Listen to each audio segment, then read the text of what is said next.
ಹೆಸರು ಮಂಗಲ್ ಪಾಂಡೆ. ಕಾಲ 1827 ಜುಲೈರಲ್ಲಿ ಜನಿಸಿದರು. ಸ್ಥಳ ಉತ್ತರ ಪ್ರದೇಶದ ಬಲ್ಲಿಯಾ ಜಿಲ್ಲೆಯಲ್ಲಿ ಜನಿಸಿದರು. ತಂದೆ ದಿವಾಕರ್ ಪಾಂಡೆ. ಭಾರತೀಯ ಸಿಪಾಯಿ ಮಂಗಲ್ ಪಾಂಡೆ ಬ್ರಿಟಿಷರು ಬಳಸಲು ತಂದಿರುವ ದನ ಮತ್ತು ಹಂದಿಯ ಕೊಬ್ಬನ್ನು ಸವರಿದ ಬಂದೂಕುಗಳನ್ನು ಬಳಸಲು ವಿರೋಧಿಸಿದ ವೀರ ಸಿಪಾಯಿ ದಂಗೆಯ ಕಾರಣಕರ್ತ, ವೀರ ಸೇನಾನಿ. ಧನ್ಯವಾದಗಳು. ನಾನು ಸಂಗೊಳ್ಳಿ ರಾಯಣ್ಣರ ಬಗ್ಗೆ ಭಾಷಣ ಮಾಡುತ್ತಿದ್ದೇನೆ. ಹೆಸರು ಸಂಗೊಳ್ಳಿ ರಾಯಣ್ಣ. ಕಾಲ 1798 ಆಗಸ್ಟ್ 15. ಸ್ಥಳ ಬೆಳಗಾವಿ ಜಿಲ್ಲೆಯ ಕಿತ್ತೂರು. ತಂದೆ ಭರಮಪ್ಪ, ತಾಯಿ ಕೆಂಚವ್ವ. ಮರಣ 1831 ಜನವರಿ 26. ಕಿತ್ತೂರು ರಾಣಿ ಚೆನ್ನಮ್ಮನ ಅಂಗರಕ್ಷಕನಾಗಿದ್ದ ಸಂಗೊಳ್ಳಿ ರಾಯಣ್ಣನ ಧೈರ್ಯ, ಶೌರ್ಯ, ಸಾಹಸಗಳಿಗೆ ಮಿತಿಯೇ ಇಲ್ಲ. ರಾಯಣ್ಣನ ಜನ್ಮದಿನ ಆಗಸ್ಟ್ 15, ಸ್ವಾತಂತ್ರ್ಯ ಬಂದ ದಿನ. ಮರಣ ಜನವರಿ 26, ಗಣರಾಜ್ಯೋತ್ಸವದ ದಿನ. ಎರಡು ಹಬ್ಬಗಳಲ್ಲಿ ಸಂಗೊಳ್ಳಿ ರಾಯಣ್ಣನನ್ನು ನೆನಪಿಸಿಕೊಳ್ಳುತ್ತೇವೆ. ಧನ್ಯವಾದಗಳು.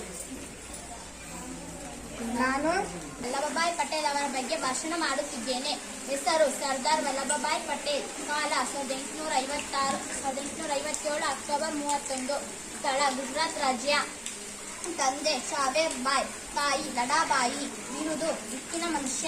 ತತ್ವ: ಚರಿತ್ರೆಯನ್ನು ಬರೆಯುವುದಕ್ಕಿಂತ ಅದನ್ನು ಸೃಷ್ಟಿಸಬೇಕು. ಇವರ ಹೋರಾಟ ಸೇವೆಯನ್ನು ನೋಡಿ ಗಾಂಧೀಜಿಯವರು ಇವರಿಗೆ ಸರ್ದಾರ್ ಎಂಬ ಬಿರುದನ್ನು ನೀಡಿದರು. ಧನ್ಯವಾದಗಳು. ಬಗ್ಗೆ ಭಾಷಣ ಮಾಡುತ್ತೇನೆ. ಹೆಸರು ಮೈಲಾರ್ ಮಹದೇವ. ಕಾಲ 1911 ಜೂನ್ 8. ಸ್ಥಳ ಧಾರವಾಡ ಜಿಲ್ಲೆಯ ಮೋಟೆಬೆನ್ನೂರು.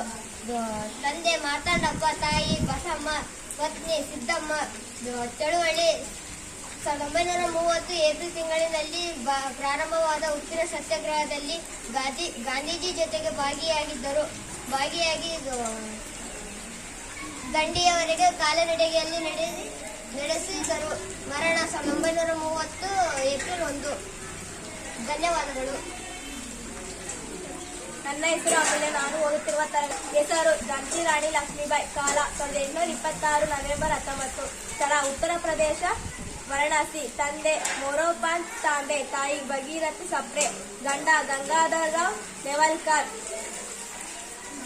ಮಕ್ಕಳು ದಾಮೋದರ್ ರಾವ್, ಆನಂದ್ ರಾವ್. ಮರಣ 1858 ಜೂನ್ 17. ಮೊದಲ ಹೆಸರು ಮಣಿಕರ್ಣಿಕ. ಧನ್ಯವಾದಗಳು. ಮಾಡುತ್ತಿದ್ದೇನೆ. ಹೆಸರು ಖುದಿರಾಮ್ ಬೋಸ್. ಕಾಲ 1889 ಡಿಸೆಂಬರ್ 3. ಸ್ಥಳ ಬಂಗಾಳದ ರಾಜ್ಯ ಮೆದಿನಿಪುರ ಜಿಲ್ಲೆಯ ಬಹುಮೈನಿ ಹಳ್ಳಿ. ತಂದೆ ತ್ರೈಲೋಕ್ಯನಾಥ್ ಬೋಸ್, ತಾಯಿ ಲಕ್ಷ್ಮೀ ಪ್ರಿಯಾ ದೇವಿ. ಹುಟ್ಟಿದನಿಂದಲೇ ದೇಶಭಕ್ತರು